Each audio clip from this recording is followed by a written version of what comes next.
Hello everyone, আসসালামু আলাইকুম। আজকে আমি আপনাদের সঙ্গে শেয়ার করব আলুর চপ রেসিপি।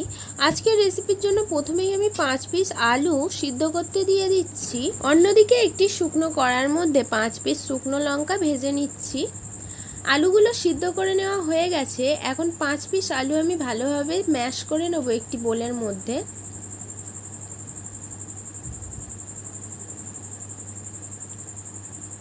পাঁচ পিস আলু ভালোভাবে হাতের সাহায্যে ম্যাশ করে নেওয়া হয়ে গেছে।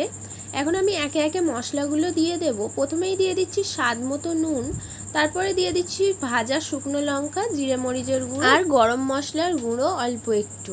তারপর হাতের সাহায্যে ভালোভাবে মিক্স করে নিচ্ছি। তারপরে মিক্স করে নেওয়া হয়ে গেলে দিয়ে দিচ্ছি শুকনো লঙ্কার গুঁড়ো। আবারও হাতের সাহায্যে ভালোভাবে মিক্স করে নিলাম। এখন বেসনের ব্যাটারটা রেডি করে নেব। তার জন্য একটি বোলের মধ্যে দিয়ে দিচ্ছি পরিমাণ মতো বেসন আর অল্প একটু ময়দা।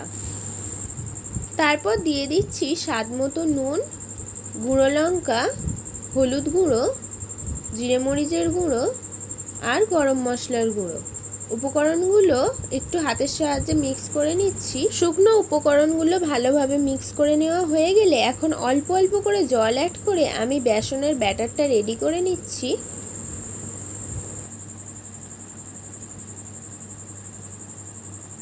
অল্প অল্প করে জল অ্যাড করে হাতের সাহায্যে ঘুরিয়ে ঘুরিয়ে আমি ভালোভাবে বেসনের ব্যাটারটা রেডি করে নিচ্ছি। বেসনের ব্যাটারটা যত ভালোভাবে মিক্স করা হবে আলুর চপগুলো ততটাই ভালো মুচমুচে হবে এবং ভালো ফুলবে।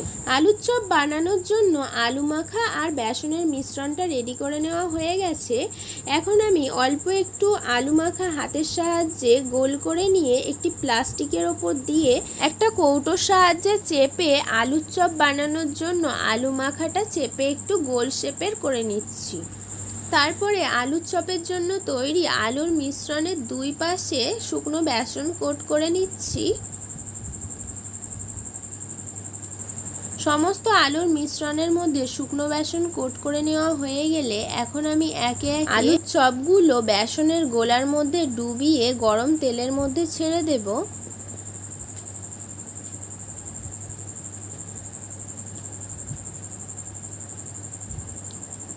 যেহেতু কড়া ছোট সেই কারণে আমি একটা করে আলুর চপ কড়ার মধ্যে ভেজে নিচ্ছি। একটা আলুর চপ ভেজে নেওয়া হয়ে গেছে। সেম প্রসেসে আমি সমস্ত আলুর চপ ভেজে নিচ্ছি। সমস্ত আলুর চপ ভেজে নেওয়া হয়ে গেলে ভেজে রাখা আলুর চপগুলো মা আবারও ভেজে নিচ্ছে, অর্থাৎ মা ডবল ফ্রাই করে নিচ্ছে আলুর চপগুলোকে। যে কোনো তেলে ভাজা ডবল ফ্রাই করলে বেশি ভালো হয়। ভালোভাবে উল্টে পাল্টে মা সমস্ত আলুর চপগুলোকে ভেজে নিচ্ছে। সমস্ত আলুর চপ ভালোভাবে উল্টে পাল্টে ফ্রাই করে নেওয়া হয়ে গেছে। এখন সার্ভ করার পালা।